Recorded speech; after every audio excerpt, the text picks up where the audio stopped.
Good morning, uh, ladies and gentlemen, distinguished participants. Assalamualaikum warahmatullahi wabarakatuh. Om Swastiastu, Namo Buddhaya, Salam Kebajikan.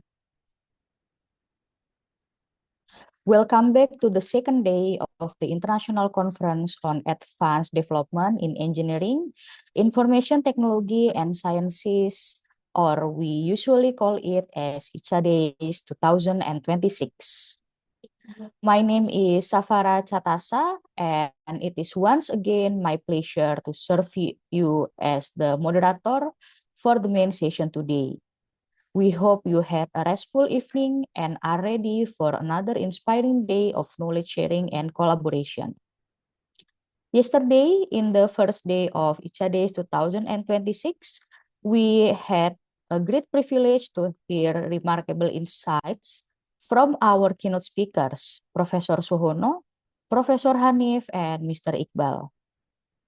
We also have done the ADEIS Connect segment where we discuss many things regarding the conference and also the journals. Today, we will have another keynote and parallel sessions. Before we begin, may I kindly remind everyone to set their microphones to mute while not speaking and to remain seated during the presentation to ensure a smooth and focused session.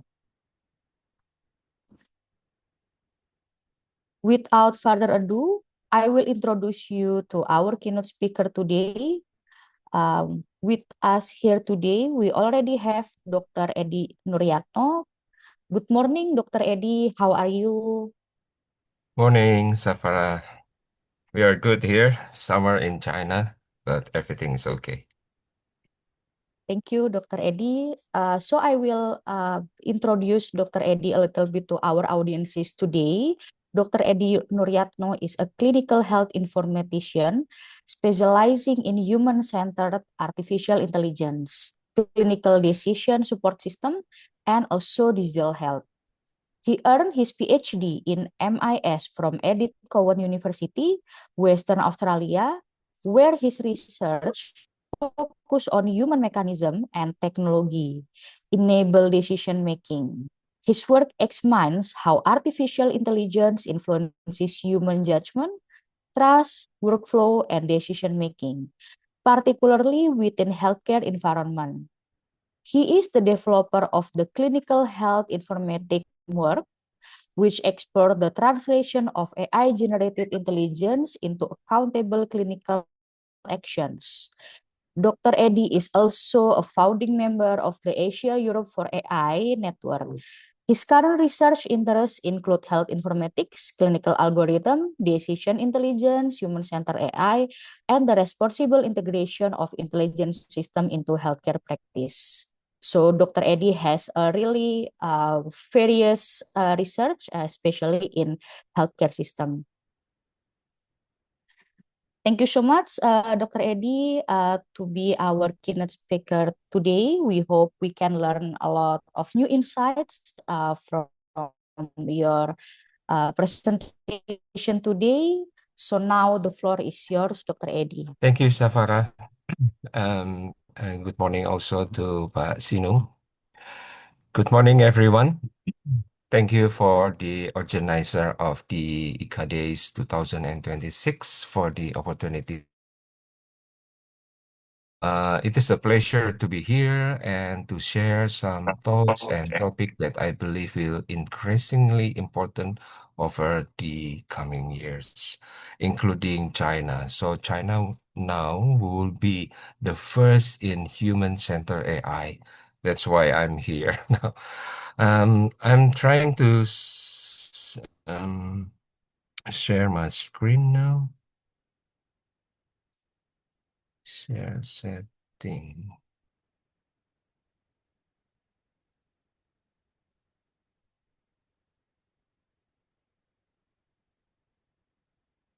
Okay. Oh, share button behavior in mid.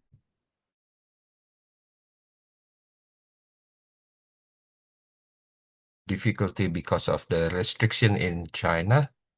Probably from the organizer can share my presentation, please. It's a lot of restriction. Thank you. Sorry for this.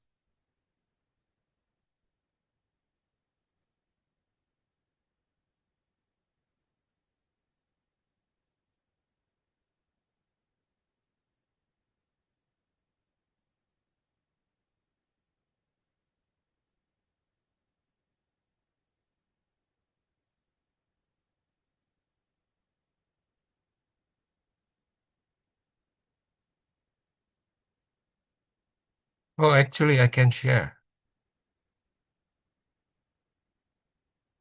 Does everyone see my screen now? Yes, we can Okay. see the screen. Yeah. Okay. Some colleague of mine is already helping me with this. Okay, thank you. All right, everyone. Um, I just wanted to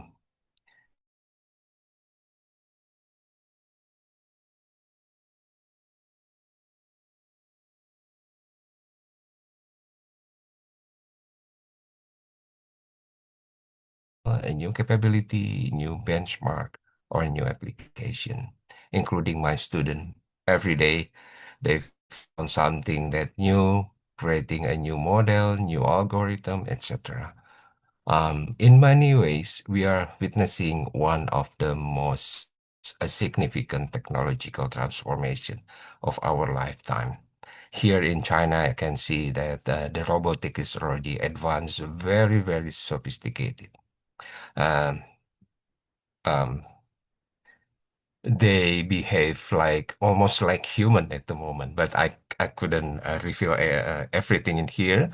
However, despite all of this progress, I would like to begin with a very simple questions. When AI provide a recommendation, does it only influence the final decision, or does it influence how human think before the decision is even made?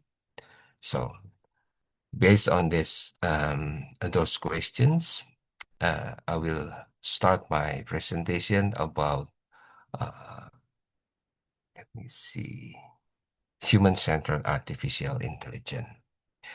So, regarding the question, at first glance, this may seem like philosophical questions, but I would like argue that it is actually a practical questions because whether we are working in healthcare, education, government, business, or research, AI systems are increasingly becoming part of everyday workflow. Yes, everything is now ChatGPT, Gemini, etc. They are no longer experimental technology sitting inside laboratory. They are becoming part of how people work today.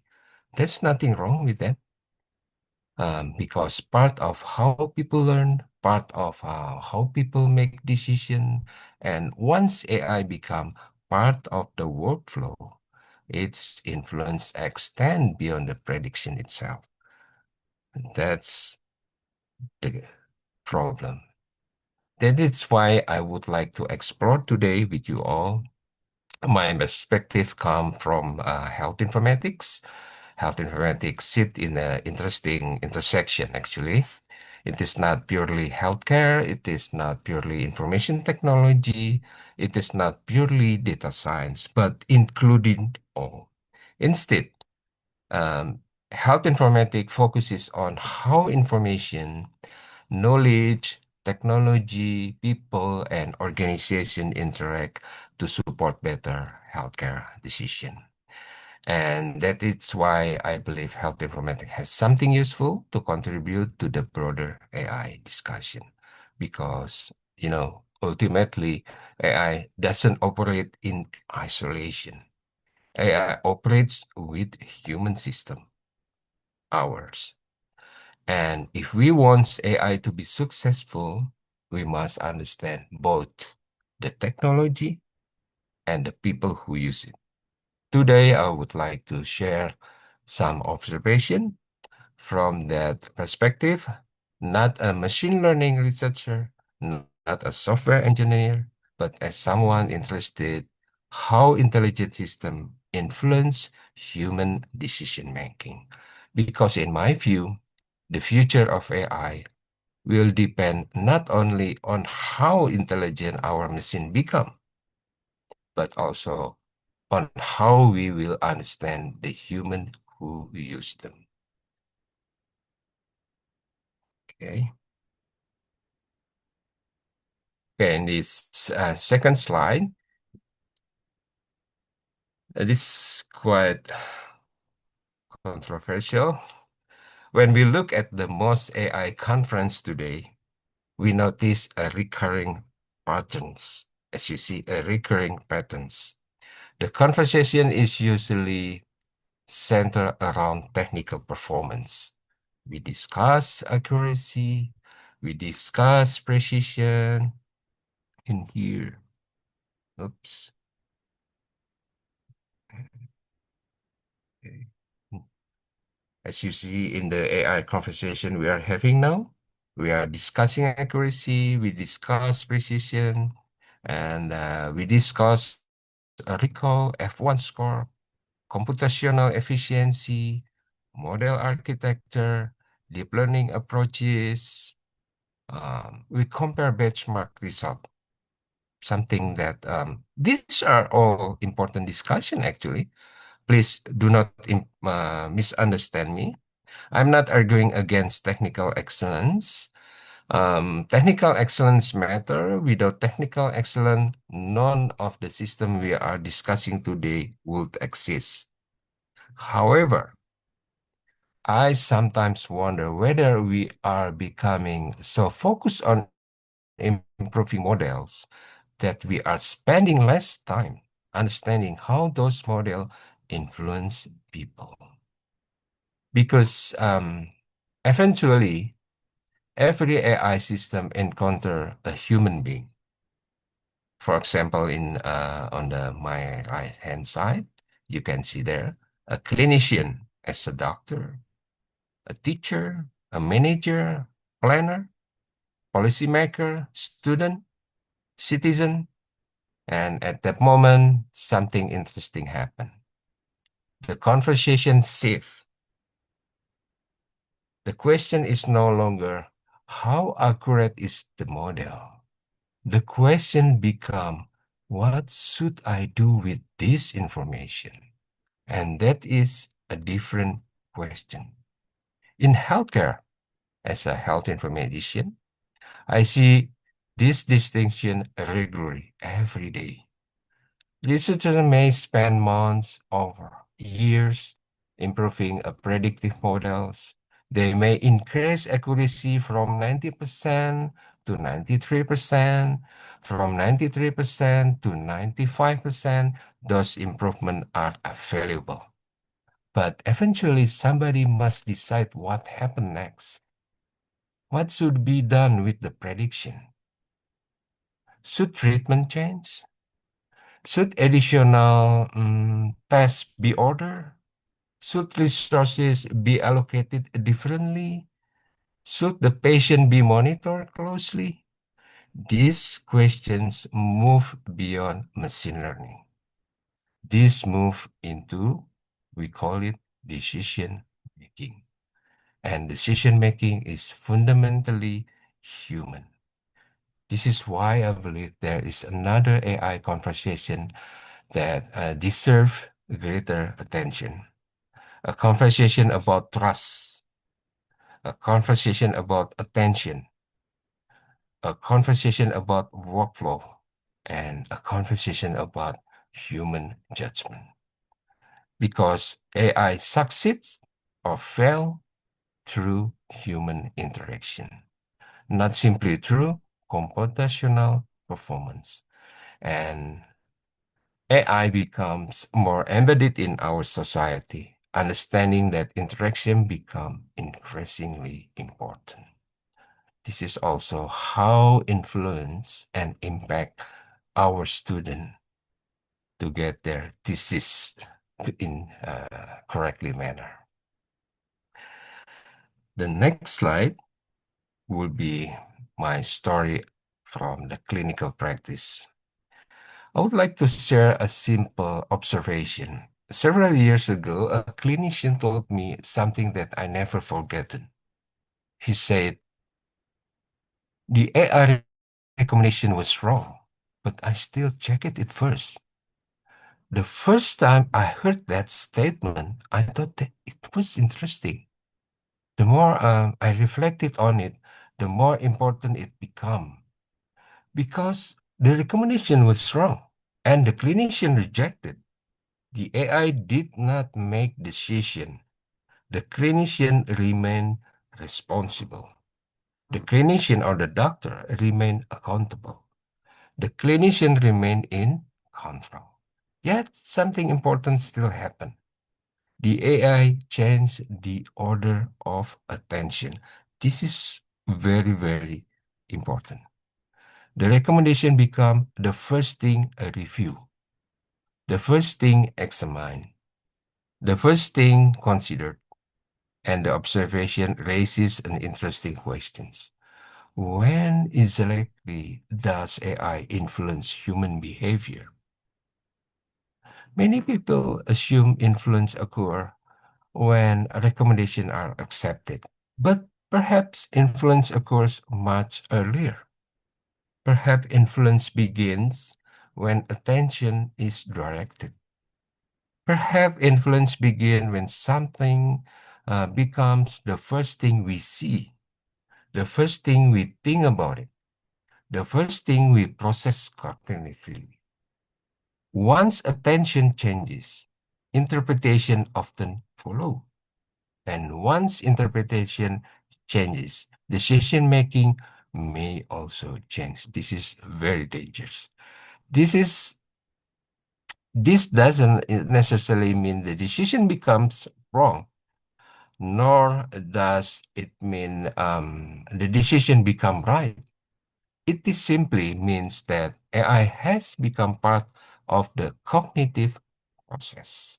And I think this is one of the most underappreciated aspect of the AI because most of the discussion focus on what the model predicts. Far fewer discussion focus on how those prediction influence human thinking. As AI become more common, I believe we need to pay closer attention to that question. Not because AI is replacing human, but because AI is increasingly participating in how human think, in how our thinking. The next one, I call it the psychology of attention. So, as you can see on my slide, one of the concepts I find most interesting is attention. Attention is something we often take for granted. Yet, attention is one of the most valuable resources we possess. Every day, we are surrounded by information, emails, messages, reports, dashboard, notification, alerts, recommendation, images, data. You know what? The human brain cannot process everything equally. Therefore, attention acts as a filter. It determines what I receive priority. What is the priority one? It's determined what enters conscious thought. It defines what receive cognitive effort. Now, consider the role of AI. Many AI systems are specifically designed to attract attention. Yeah? Okay. A risk score is highlighted. A recommendation is presented. An abnormal image is marked. That's good. A prediction is displayed and alert appears. Immediately, attention is directed, as you can see in my slide. And once attention is directed, the cognitive process, our brain, begins. This is particularly important in environment where people are busy, like in the emergency department, clinical, etc. I'm talking about the healthcare because healthcare is a perfect example. So clinicians work under time pressure. Believe me, they manage uncertainty because they need to save the patient. They manage competing priority. They need to see what is the priority. And then they often make decisions using incomplete information. Under this condition, can you imagine? Attention becomes incredibly important. What is seen first may influence what is investigated first. What is investigated first may influence the interpretation. An interpretation may influence decision making. That's the flow. Therefore, when we discuss human-centered I don't think we should focus only the final recommendation. We should also examine how AI influence attention, because attention sits between information and decision making. And if AI influences attention, then AI may influence cognition long before a final decision is made. This, this doesn't mean AI is controlling people, no. Nor does it mean AI replacing expertise, no. What it means is that AI become part of the decision environment. And once technology become part of the decision environment, understanding human behavior become just as important as understanding algorithm. That observation provides the foundation for the rest of today's discussion. So here, why accuracy is not enough. Let us now return to one of the most common question in AI. Normally, people will ask, how accurate is the model? It is a reasonable question. In fact, it is often the first question people will ask. As a researcher, we naturally want to know whether the system performs well. We want to know whether it outperforms existing approaches. We want to know whether it's improved the prediction. And we want to know whether it's achieved state-of-the-art results. There is absolutely nothing wrong with that. Yeah. However, I would like to suggest that accuracy is only one component of success. To illustrate this, let us imagine two AI systems. Both achieve exactly the same accuracy, both achieve exactly the same precision, and exactly the same recall. From a technical perspective, they appear like equally successful. However, the first system is trusted appropriately by clinicians. It integrates naturally into a workflow. It is easy to understand. It is supports decision making. It's improved outcome. The second system sits unused. Clinicians avoid it. Is that they do not understand it. They don't trust it. It creates additional workload. AI should be helping us with a timely manner, but it creates additional workflow, the second system. It has little or no impact on practice, even though it's a very sophisticated system. Now, let me ask a simple question. Are those two systems equally successful? From a machine learning perspective, perhaps. But from a healthcare perspective, absolutely not. because healthcare doesn't benefit from a model performance alone. Healthcare benefit when decision improve. Healthcare benefit when outcome improve. Healthcare benefit when care improve.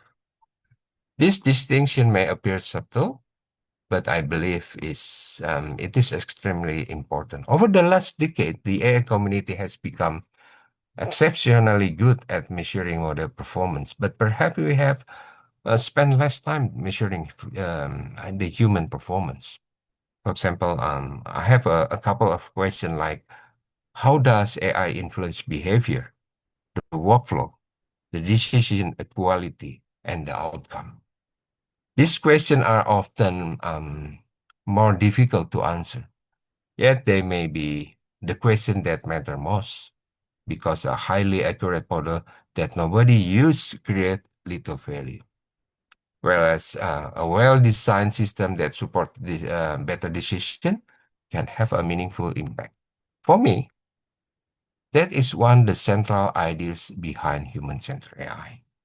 The objective is not simply to create better prediction.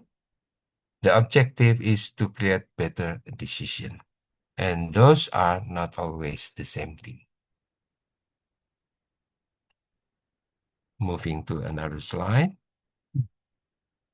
This is about trust formation and human AI relationship. So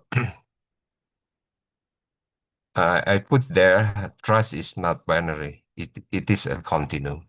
What does this mean? So um, probably something like this. This naturally bring us to the topic of trust, yeah? So I would say trust is one of the most frequently discussed concept in AI. Yet I think it is also one of the most misunderstood. People often assume that increasing trust is always desirable. I'm not convinced that is true. The goal is not maximum the trust. The goal is appropriate trust.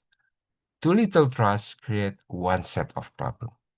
Too much create another one. If people distrust an AI system completely, useful recommendation may be ignored. Um, in a very simple example, probably you must be experienced if you chatting with the AI, they gave you a like a hallucination answer. So something like that.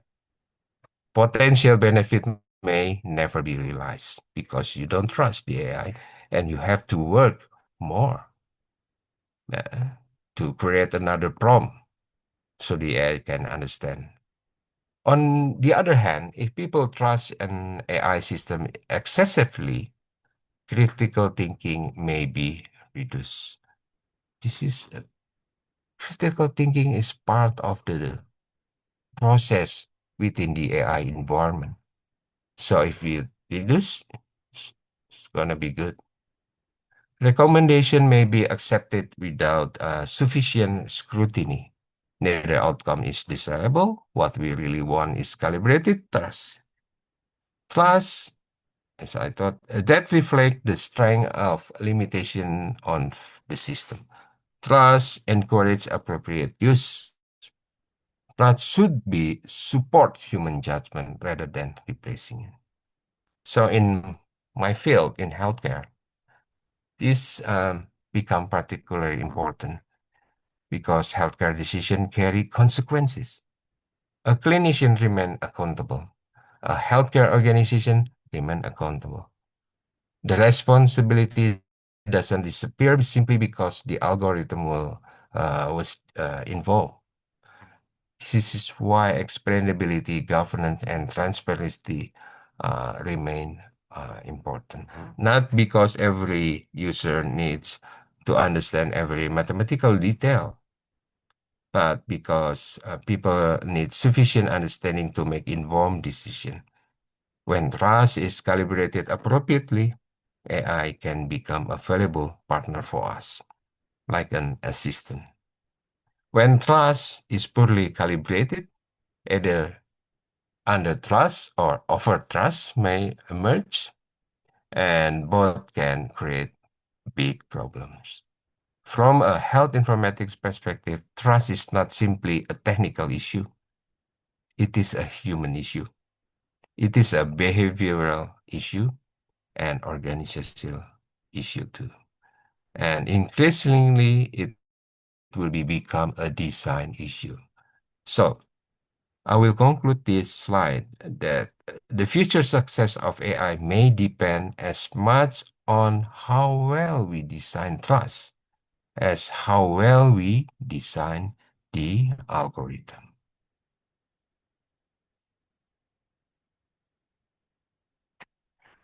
Um, this is clinical health informatic intelligence framework that I was developed several years ago.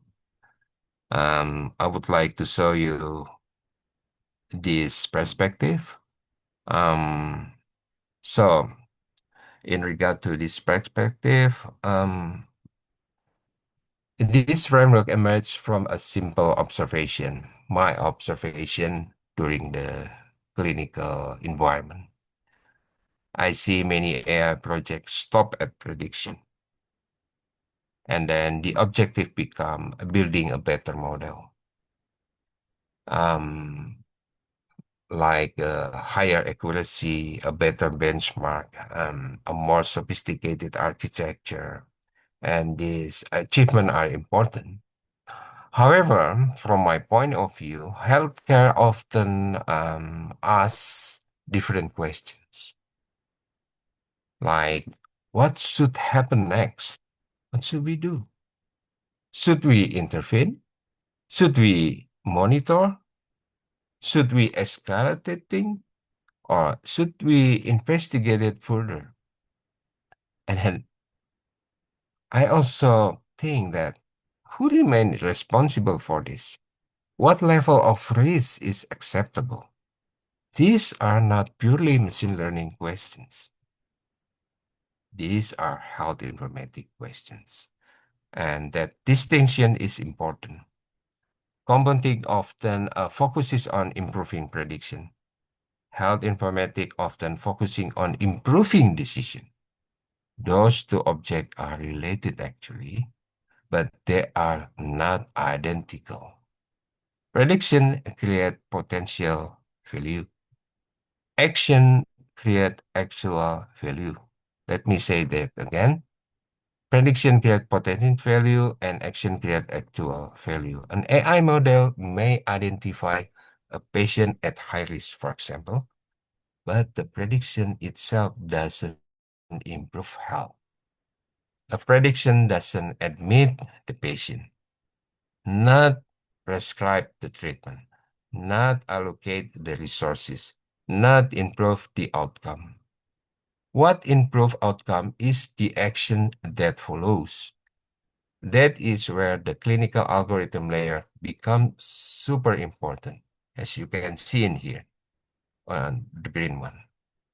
AI provides signal, prediction, probability, and patterns. Clinical algorithm translate those signals into a countable pathway. They provide interpretation, they provide the context, the governance, and consistency. Most importantly, they provide a structured pathway from intelligence to action, because without that layer, AI remain prediction. With that layer, intelligence become actionable. This is one of the reasons I sometimes say that AI is not healthcare. AI can support healthcare. AI can inform healthcare. AI can strengthen healthcare. But healthcare itself remains a human activity supported by technology. The ultimate objective is not generating more prediction, but is to improving decision and outcome. And that require a bridge between intelligence and action. For me, The bridge is where health informatics operates. So it's differ from, I would say, traditional informatics. Okay, this is the framework in action. Let me demonstrate this idea through three practical examples, as you can see. One is a clinical decision. Yeah, this is the first example. Imagine an AI model predict that a patient has a high probability of deterioration. What happened next? Many researcher papers stop at the prediction only. The probability is reported. The accuracy is reported. The paper conclude. Simple like that. But in clinical practice, that is where the real work begins. Someone must decide what the prediction means. Should the patient be admitted to the hospital? Should monitoring increase? Or should treatment change? Do we need to further investigate by order? This prediction itself is not healthcare. The action is healthcare. Okay. The second example is medical imaging on number 2. Suppose an AI system identifies a suspicious lesion on something like in the hand or something like that. But it doesn't determine the pathway. Does it say, should a biopsy be performed? Should the patient be referred? Should additional imaging be undertaken? Should routine follow-up occur? The image alone doesn't answer this question. The pathway emerges through interpretation, governance, clinical reasoning, and accountability. Okay. Let's see number 3. The third example is about population health. Yeah. AI identify patterns, the trend, the resource pressure. Again, after that, somebody must decide what happened next. Should resources be redistributed? Should intervention be prioritized? Okay, probably. Should prevention program be introduced? Should policies change? As you can see, across all three examples, the same patterns appears. AI generates intelligence. Clinical algorithm create structure. Human judgment deliver action. This is why I believe human-centered AI is so important now. Because intelligence alone is not enough. Prediction alone is not enough. Information alone is not enough. The challenge is transforming intelligence into accountable action. The transformation is where health informatics create value. And that transformation may become one of the most important challenges in the future development of AI. Almost there. Okay. Here is a model metric to the human outcomes. Yep. Okay. If the argument I have presented so far are correct, then I believe we are approaching a turning point in how AI should be evaluated. Historically, AI evaluation has focused on model performance, namely, as you can see on the left hand side, that become accuracy, precision, recall, F1 score, area under the curve, sensitivity, specificity, and these measures are important. I use them. Yeah, I use them. My student use them. researchers use them, they remain essential component of the AI development. Yep, the current AI evaluation, that's still important. However, I would argue that they are no longer sufficient on their own. Let me ask a slightly uncomfortable questions. Imagine we have two AI systems. Both achieve exactly the same performance metric. Yeah. But if we only look at technical performance, they appear equally successful.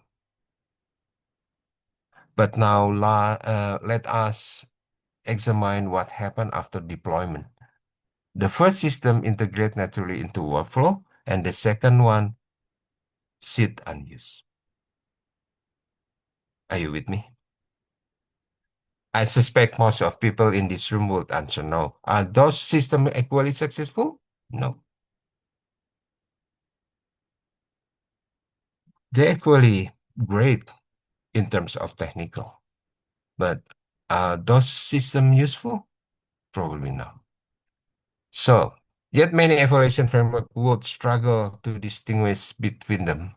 And this highlights a challenge for the AI community, which is I also sit in the steering committee of the Asia and Europe in the AI. So, yeah, I'm aware of this. So we have become very good at measuring algorithmic performance. We are still learning how to measure human impact. Perhaps the next stage of the AI research require us to broaden our perspective, not abandon the technical metrics, but complement them, expand them, and strengthen them. Alongside with the accuracy and recall, perhaps, which we also need to measure trust, adoption, workflow integration, decision quality, safety at the most, the governance, accountability, and ultimately the outcome. Because at the end of the day, people do not experience algorithm. People experience the outcome. Patients do not experience the, like the F1 score value, etc. Healthcare organizations do not experience precision in metrics. Well, what are we experiencing on over of this? We experience decision. The organization experience consequences. The hospital experience the outcome. And if AI is going to create meaningful value, then those outcomes must become part of how we evaluate success. For me, this represents an important shift, a movement away from a model-centered view of AI, but towards human-centered view of AI. Just two more slides. In this slide, a new standard for AI evaluation in healthcare. If we accept the proposition, then I believe we need a broader vision for the future of AI. For many years, the primary question has been, does the model work? It is a sensible question, but perhaps it is no longer enough.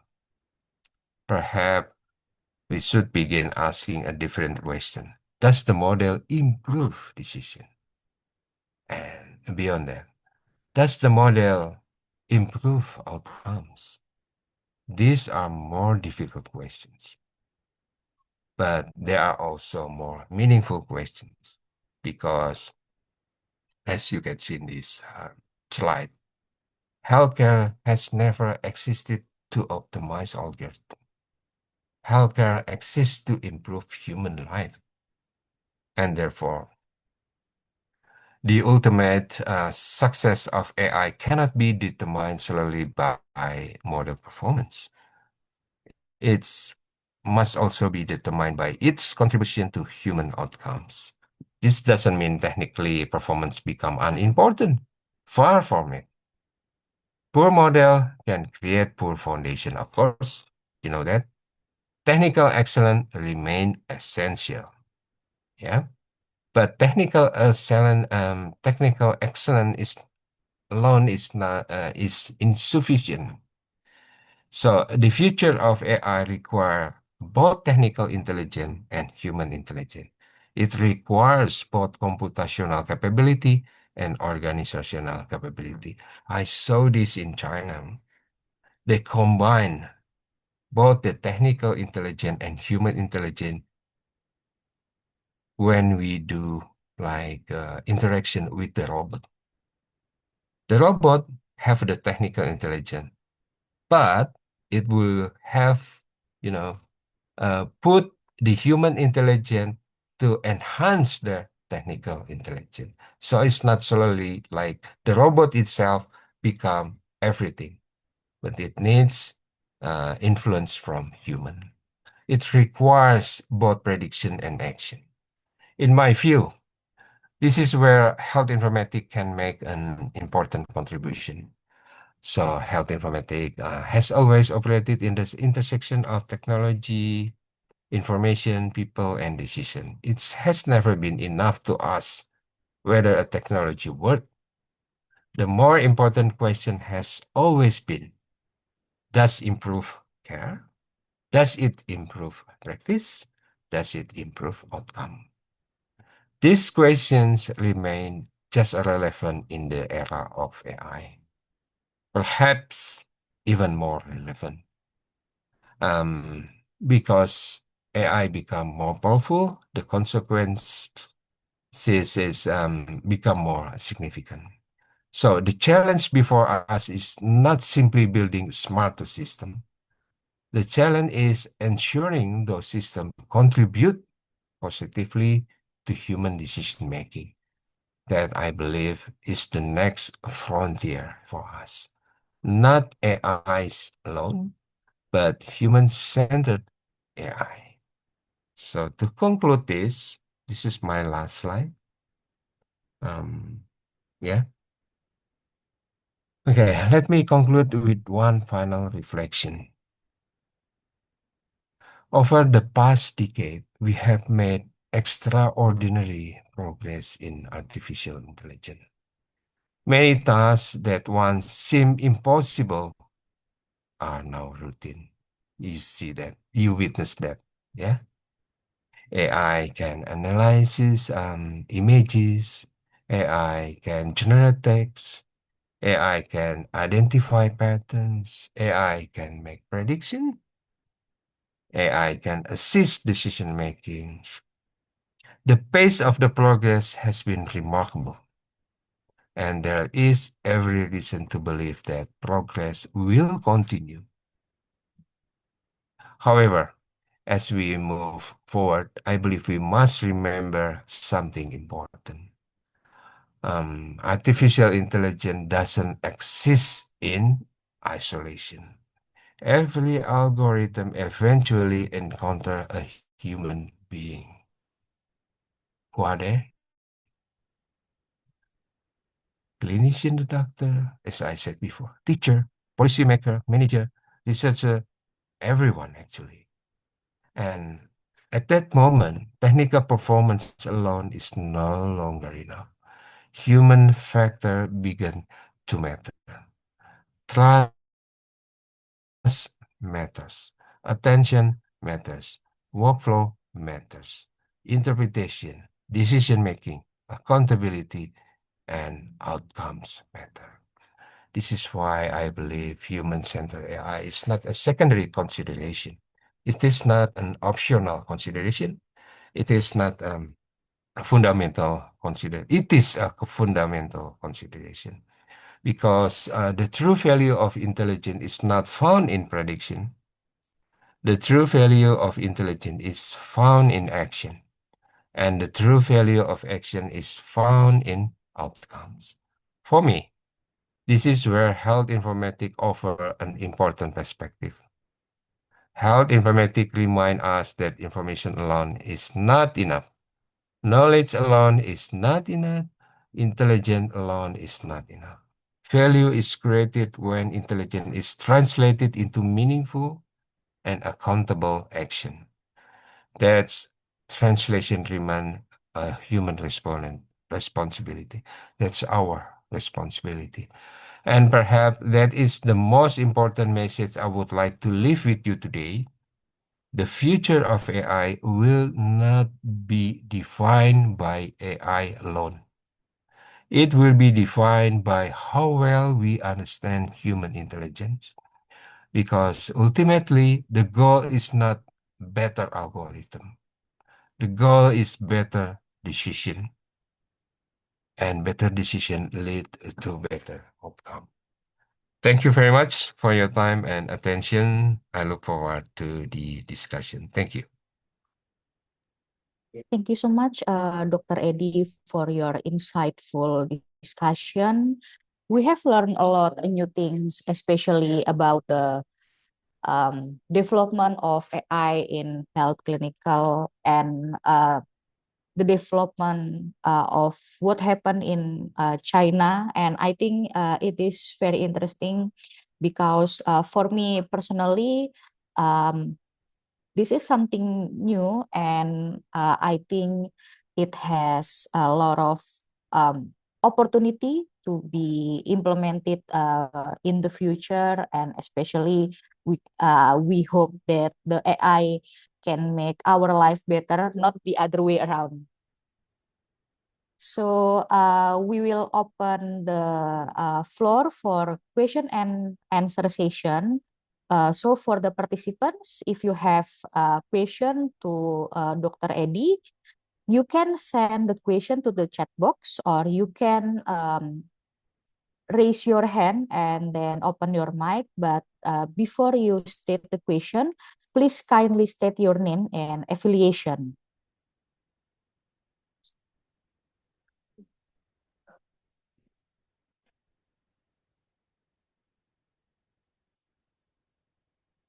Maybe while we are waiting the question from the participants, Dr. Eddie, I would like to ask a question. Mm, I wonder about how, if the AI will be implemented in the healthcare center, because we know that the data related to healthcare is usually very confident, and maybe in Indonesia we don't have that specific law, but I think in other countries they already have that kind of data protection, privacy for the patient. Um, in your opinion, Dr. Eddie, how uh, those kind of problems should be solved, especially because when we want to create like a better model or a better system, we need like the data to train it, but we also have like the problems regarding the privacy of the patient. Um, so how would you like to address this problem, Dr. Eddie? Um, Thank you for your question. I believe this is one of the most important issue in the future of AI in healthcare. Um, Based on my experience so far, the first thing to understand is that AI doesn't remove the responsibility to protect patient data. That's number one. In fact, it creates the importance of governance, privacy, and trust, as I said in my slide. So many countries already have strong regulation for health data protection. For example, in Australia, um, because I'm living for decades in Australia and also work in the healthcare as well. Australia have a privacy legislation and a strict requirement for handling clinical information. And then I understand I have a couple of work also with my colleagues in Europe. They have the GDPR. This framework recognizes the health data is among the most sensitive form of personal information. So, from a practical perspective, AI in healthcare doesn't necessarily require patient identifiable data to leave the healthcare organization. So, based on the our current approaches, like the identification anonymity. So, if you think that a secure data environment need like a name or something identified for the patient, actually we don't use that. So you can remove that and control access mechanism and significantly reduce the privacy risk. That's number one. However, I also wanted to argue that the challenge is not only technical in here in these questions, it is almost human and organizational as well. So healthcare organization need clear policy regarding who can access the data, how AI systems are validated, and also this is in my note, how decisions are audited and who remain accountable when AI is used in clinical practices. So my view as a clinical health informatician is that AI should, based on my note here, support clinician, not replace them. The clinician remain responsible for the final decision while AI provide additional intelligence to assist decision making. For countries such as Indonesia, I've been in Indonesia for a couple of months. I have a chat with Pasinung as well for many times. Yeah, so I can see in Indonesia um, this present about of challenge and opportunity actually. As AI adoption increases, so we will need a stronger governance framework, clearer regulation, and better digital health infrastructure. Infrastructure, one of a weakness in Indonesia, I believe.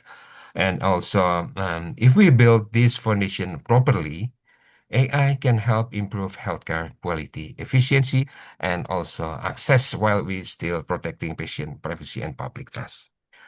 So at the end, a successful AI in healthcare is not only about developing powerful algorithm, it is about creating trustworthy system that patient, clinician, and healthcare organization are willingly to use.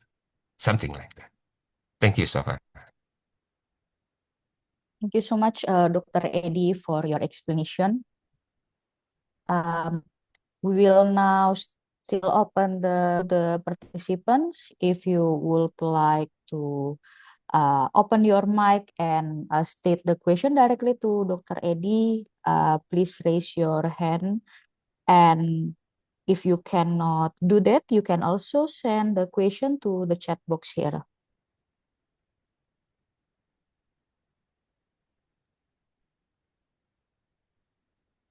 Okay, there is Miss Afifah.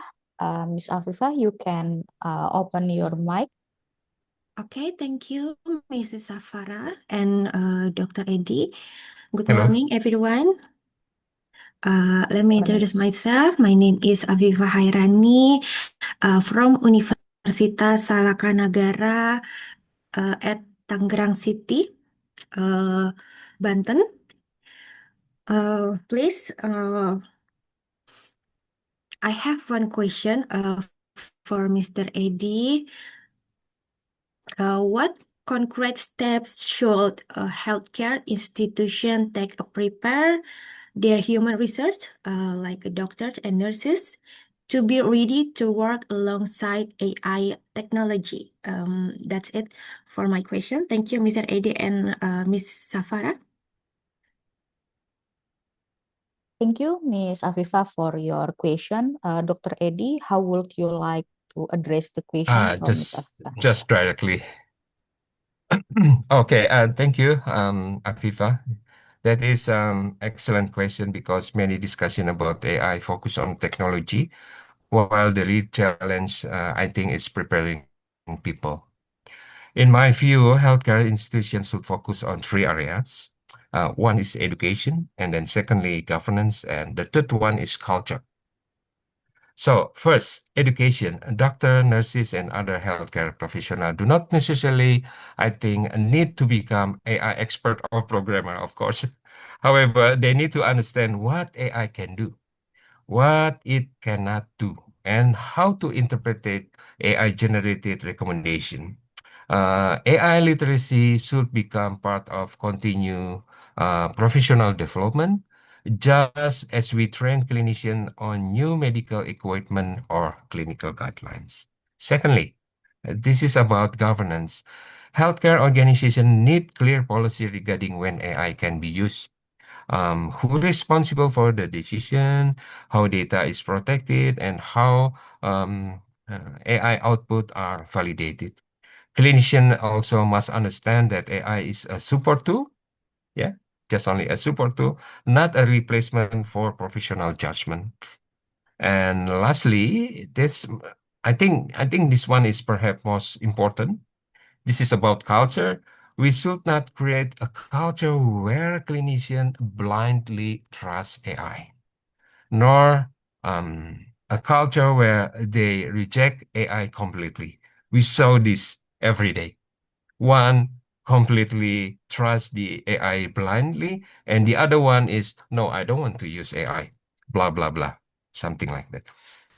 So instead, we need that what I call informed collaboration between human and AI. Healthcare professionals should feel comfortable questioning AI recommendation just as they would question a colleague opinion. So like an assistant, yeah, something like that. Um, if something doesn't seem right, they can see directly. Yeah. Um, so from my research in human-centered AI, one of the greatest risks is not that AI make mistake. No, but the human itself. So human also make mistakes. The greatest risk is the people become over reliant in AI, yeah, and gradually stop thinking critically. They just blindly use that, copy and paste it, something like that. Therefore, healthcare institutions must train their workforce not only to use AI, but also to challenge AI when necessary. If I were advising a hospital today, I would recommending starting with small pilot project in areas such as clinical decision support, medical imaging, or administrative workflow, like in the hospital. Allow clinician to gain experience first, build trust gradually to the AI, learn how to work alongside AI before deploying in a large scale. At the end, the goal is not to create AI-ready hospitals. The goal is to create AI-ready healthcare professional who can use this technology safely, ethically, and efficiently to improve patient care. I think something like that. Thank you for your question, Afifa. Thank you, Dr. Eddie. That's a very insightful explanation. So much, Miss Afifa, for your question. Now we will still open the question and answer session for other participants who would like to ask directly to Dr. Eddie. Please raise your hand, or you can also send the question to the chat box here.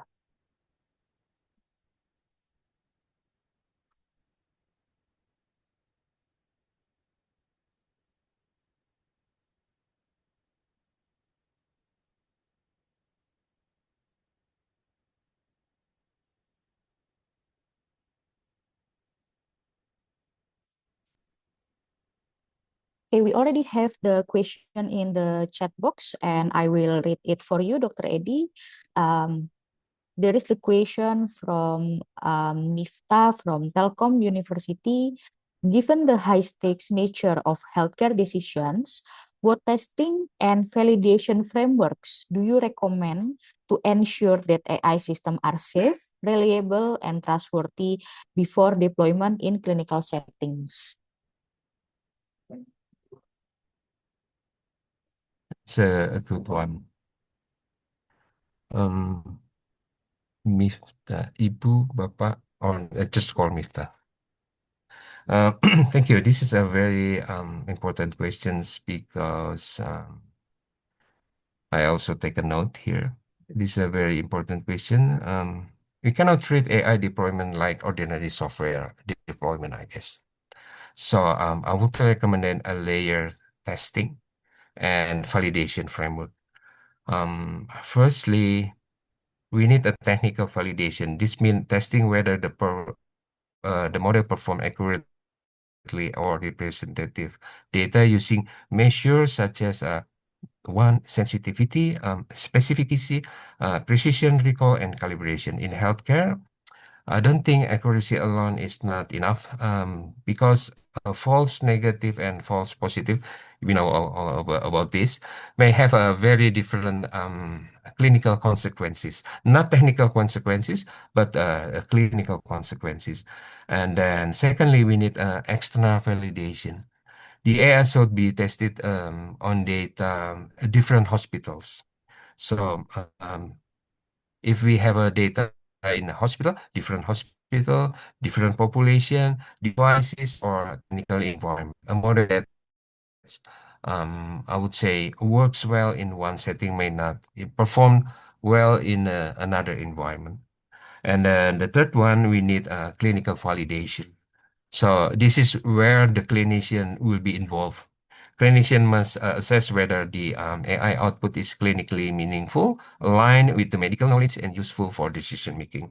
I have at the moment probably from Indonesia 20 students that um, uh, they do the thesis within the health informatics fields. Uh, as a primer, I would say, I don't know how to say it in Indonesia, but it's called primary supervisor. So I'm the primary supervisor, and my co-supervisor will be doctors. So they will be validate what the student do in terms of medical knowledge and useful for decision making. So it is not about the technical only. And the other one, we need also the workflow on and human factor testing. We must understand how doctor, nurses, and other health professionals actually interact with the AI. Do they offer trust? Do they ignore, or do they something like change their judgment in unsafe way or something like that? And finally, we need a privacy, security, and governance review. So this include data protection, access control, audit, etc. for the full deployment. And I think I would like add another one. Before the full deployment, I would recommend a controlled pilot implementation. Like start small project. We can monitor closely, collect feedback for everyone, from the clinician, whether the AI improve in terms of safety, quality, efficiency, or patient outcomes. So in my view, a trustworthy healthcare AI, not, I mean, not only pass the technical testing, but also clinically, organizationally, ethically, and human-centered validation. I think that one. Thank you so much for the question, Miftah. Thank you so much, Dr. Edi, for very insightful answer. I think that concludes our Q&A session today. If you have any further question, you can directly contact Dr. Edi through the emails. And before before Dr. Edi leaves the room, I would like to give an appreciation of certificate, and after that we will take the photo together with the group. So because this is online session, I will share the certificate also digitally through the this room. I will share the certificate. Ready. So this is like the replacement of giving the Okay. certificate. Thank you so much. Thank Thank you. you so much, Dr. Eddie. So I would like to take the picture with you too with this certificate. Wait a minute. I think I will make this full screen first. So when we take the picture, it will be good. Okay. I believe it will be on the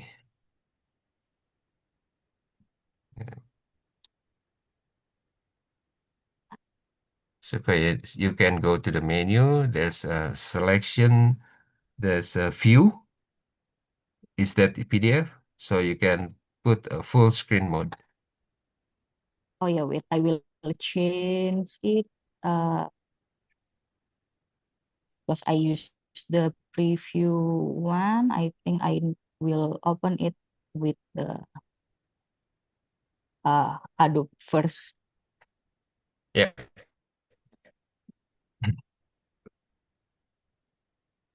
Oh, I'm glad it's smoothly done because the restriction in China is within the, accessibility for the internet, etc. So how do you usually like if you have online session, what kind of technology that they usually use in China, Dr. Edi? Teams. We use Teams. Oh, Yeah, I see, I see. yeah. Microsoft Teams. Microsoft never had ban in China, so it's very smooth. And, and Apple.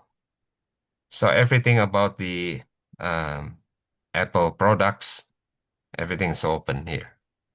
So, but for Google thing, Zoom, ban.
Uh, because yeah, because we already able to share the screen full screen version, we would like to take the picture with you, Dr. Edi. So there will be the team that will help us to take the picture. Now, we will take the picture. 1, 2, and 3. Once again, 1, 2, and 3. Okay, thank you so much, Dr. Edi. But Thank you. before you left, we will take the picture with all the participants here. So I think there Okay. are 61 participants.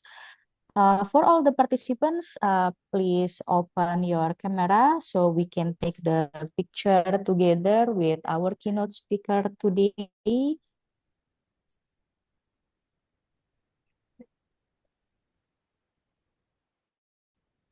So I think there will be 3 slides of the pictures that we will take today. I will start from the first screen. 1, 2, and 3.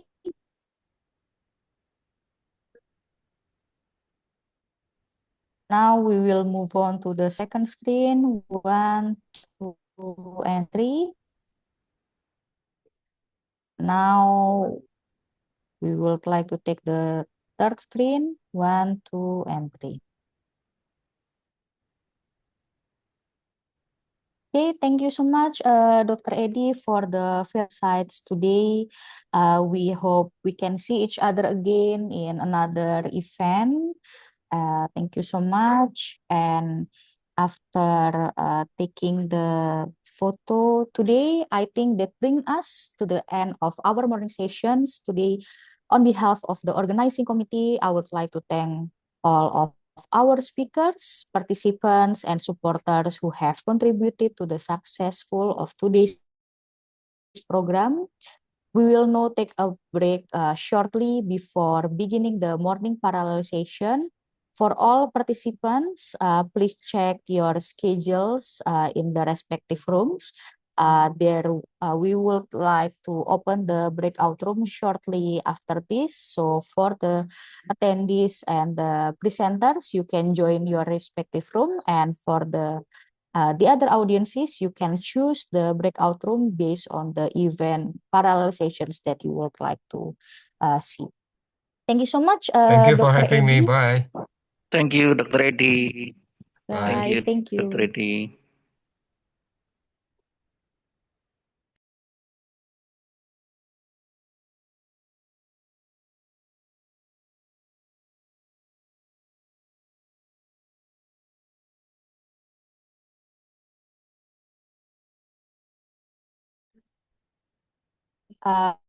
And we will close our morning session today before entering the parallel session.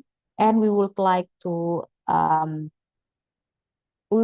say sorry for the technical problems because our second keynote speaker cannot attend the session today.